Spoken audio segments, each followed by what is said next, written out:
우리가 하나님 나라를 향해서 내 것을 내어주는 것은 하나님을 향한 사랑의 표현이고 마음입니다. 그 마음이 행동과 함께 열려질 때 거기에는 믿음의 통로가 생기고 그 믿음의 통로를 통해서 하나님의 나라가 나에게 옵니다. 그럼 하나님의 나라가 오는 게 왜 중요하냐면 하나님의 나라가 나에게 온다는 것은 예수님처럼 되는 걸 말해요. 예수님의 사랑과 예수님의 지혜와 예수님의 능력이 나에게 오는 거예요. 그럴 때 우리는 비로소 예수님의 공생애처럼, 여러분, 예수님의 공생애는 하나님의 나라가 이렇게 회복된다는 것을 보여주는 하나의 사건이에요. 3년 동안 귀신이 떠나가고 병자가 낫고 사람들이 하나님을 향하여서 나아가게 되는 그 사역을 예수님이 3년 동안 하신 거예요. 그런 예수님의 사역을 하나님의 나라가 임한 우리들을 통해서 오늘 이루시기를 하나님 원하십니다.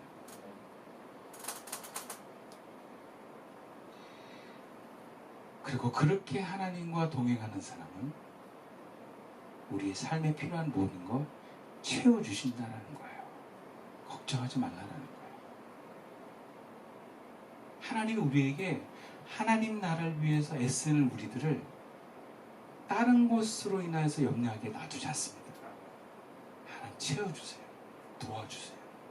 여러분, 그 은혜로 또 경험하면서 하나님 나라에 더 열심을 내는 삶을 사는 사람이 선한 순환의 관계로 사는 사람들이에요. 이런 사람들은 더 계속해서 하나님 나라를 향해서 더 내어주고 더 하나님의 복을 받고 더 기꺼이 자기 삶을 내어주는 그런 순환의 삶을 사는 성도들, 하나님 우리가 그렇게 살기를 원하시는 거예요. 또 어떤 사람은 나부터 일단 채워야 돼. 내 가족부터 일단 채워야 돼. 그러니까 하나님과 좀 나중에. 그러니까 인색해 하나님께. 그러면 하나님도 인색하게 돼요. 그럼 더 인색해져. 그래서 뭔가 이렇게 인색한 순환으로 빠져가는 사람들이 있어요. 하나님 나라를 위해서 못 삽니다.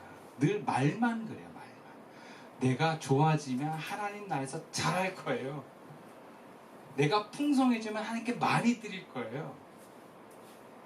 하나님 나라를 위해서 내어드리는 삶은 오늘 하는 것입니다. 내가 좋아지면 내일 하는 것이 아닙니다.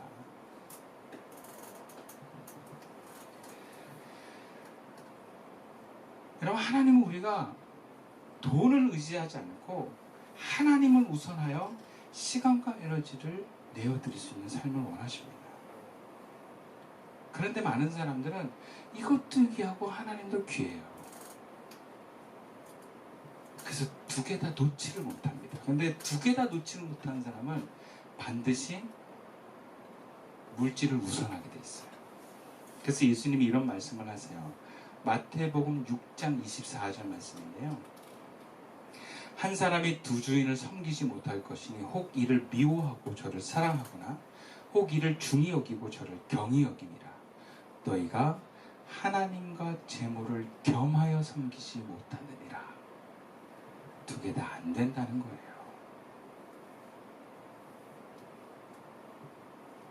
하나님을 우선하는 사람만이 하나님께 하나님의 뜻을 위해서 내 것을 내어주는 사람이 됩니다. 그리고 재물은 단지 수단입니다. 섬기는 대상이 아니에요. 오늘 33절 말씀에 너희 소유를 팔아 구제하여, 그러니까 나의 보물은 구제하는 도구일 뿐이라는 거예요. 하나님 나라를 세워가는 도구이고 내 마음과 믿음이 열려지는 기회고 도구입니다. 목적이 아니라는 거예요. 하나님과 그의 나라가 내 삶의 목적이 있다면 먼저 그의 나라와 그의 의를 위해서 나의 보물을 내어드리십시오. 내가 소중히 여기는 물질, 내가 소중히 여기는 에너지, 내가 소중히 여기는 시간을 하나님의 뜻에 우선할 수 있기를 축원합니다. 그러면 하나님께서 모든 걸 채워주십니다. 근데 그게 잘 안 될 때가 있어요. 알면서도. 아는데 안 돼. 왜냐하면 마음의 방해가 있기 때문에 그렇습니다. 두려움이라고 하는 마음은 그 하나님의 뜻을 행하는데 못하게 만들어요. 그래서 우리가 이 하나님의 뜻에 내 것을 내어주려면요, 두려움의 문제를 해결해야 됩니다. 염려하지 말라라고 하는 염려의 문제를 해결해라라는 말씀이에요. 두려워하지 말라라고 하는 건 이 두려움의 문제를 네가 해결해야 된다라고 말씀하는 거예요. 오늘 본문에서도 가장 많이 나오는 단어입니다. 염려하지 마라, 근심하지 마라, 무서워하지 마라.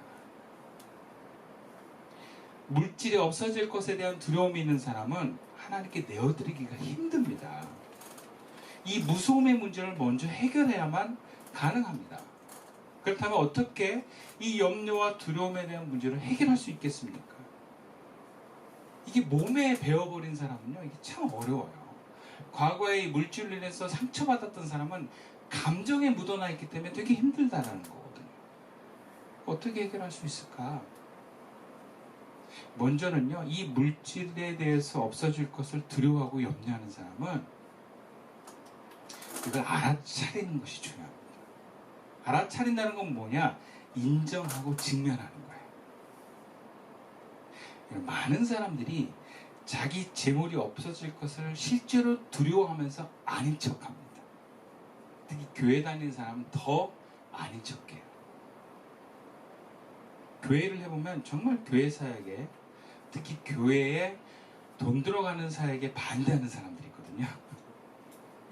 근데 그 사람들의 특징이 뭐냐면 자기 재물이 없어진 걸 되게 두려워해요.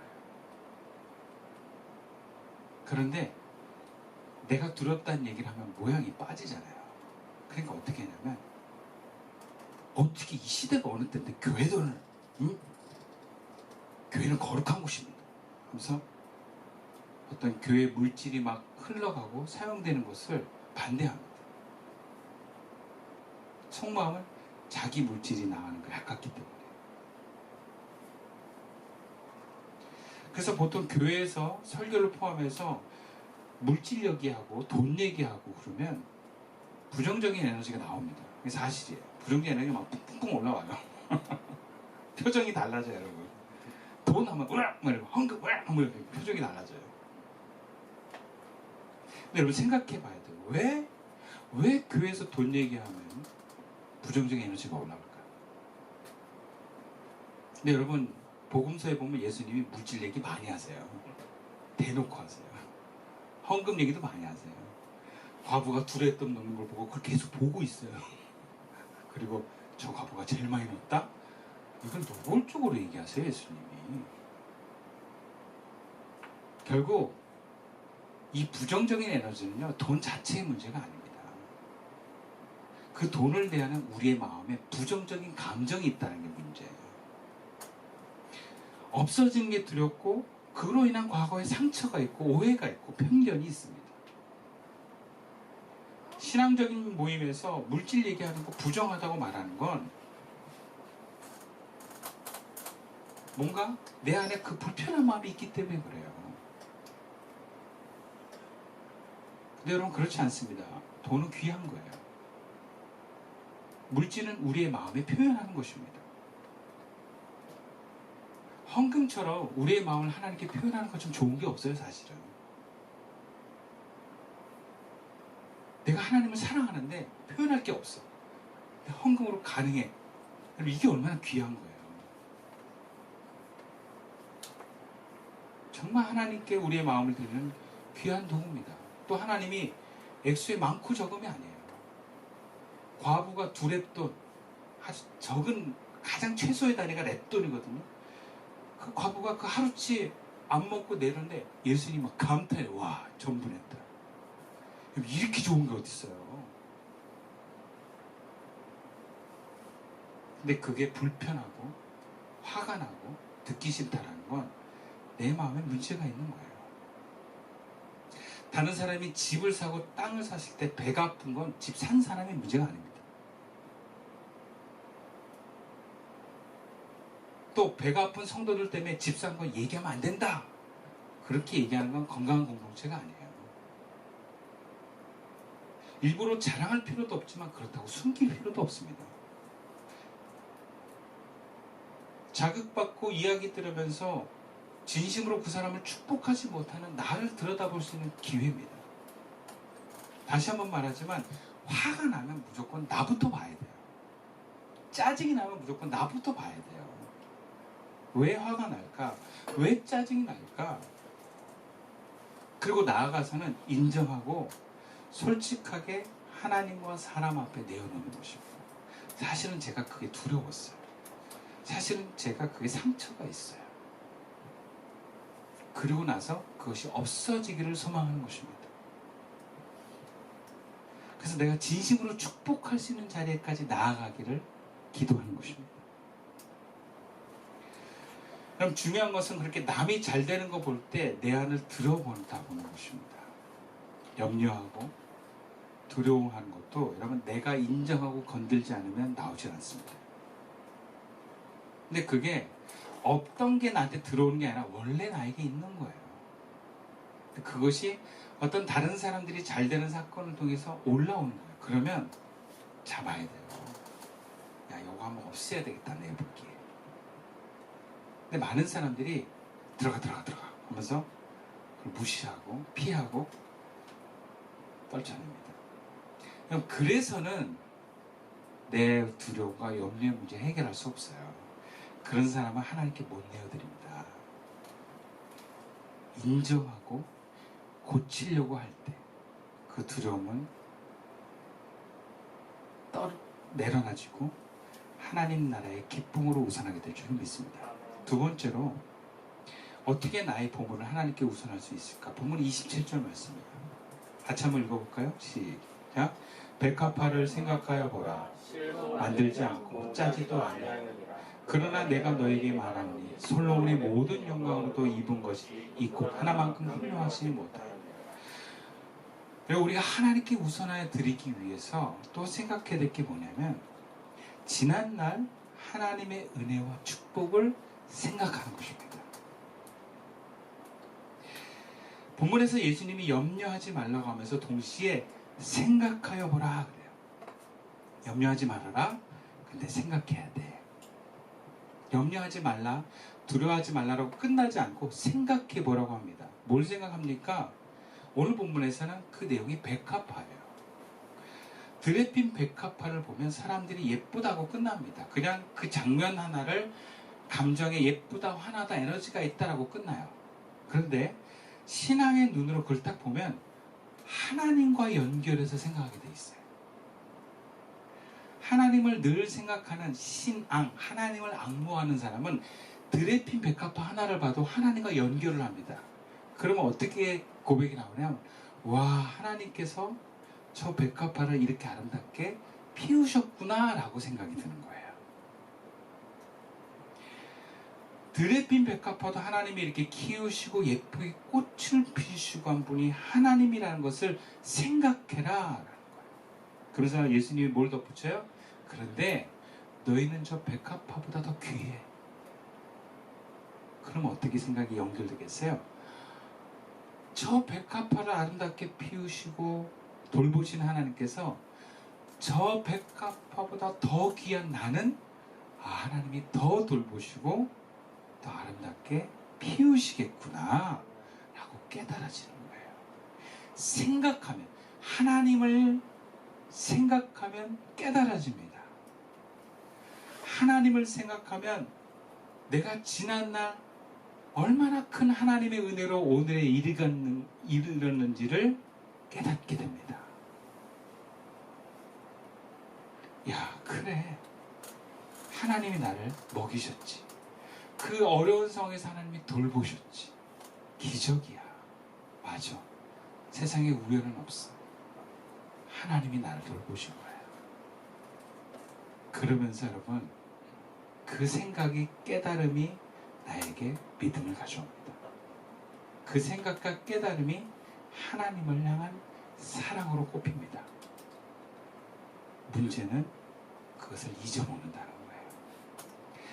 같은 사람이 은혜를 경험했는데 어떤 사람은 그 은혜의 경험을 믿음으로 승화시키는 사람이 있고요. 어떤 사람은 그 은혜의 경험을 까먹고 더 두려움으로 가는 사람이 있어요.